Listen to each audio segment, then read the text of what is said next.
Hello guys, Andrew here. Welcome back to Drew Tutorial. And in this video, I'm going to show you how to add an alternative email address to your DocuSign account. Adding an alternative email address will just add an addition to your default email address, and you can use this to even receive verification codes. So how do you go ahead and add those alternative email address? Simply click your account on the upper right and click on manage profile.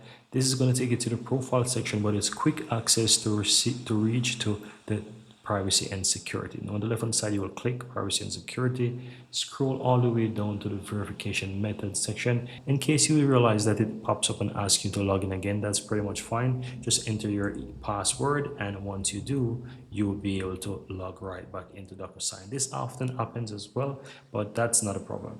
Now, once you're under the privacy and security section, scroll down to the verification method section. As you can see right here, it's not too far, and you will have the option to add the alternative email. Simply click and add, enter the email address, and it's going to send a verification code to that email address. Once you enter the verification code after that next step, then the second email address will be added right here on the alternative emails.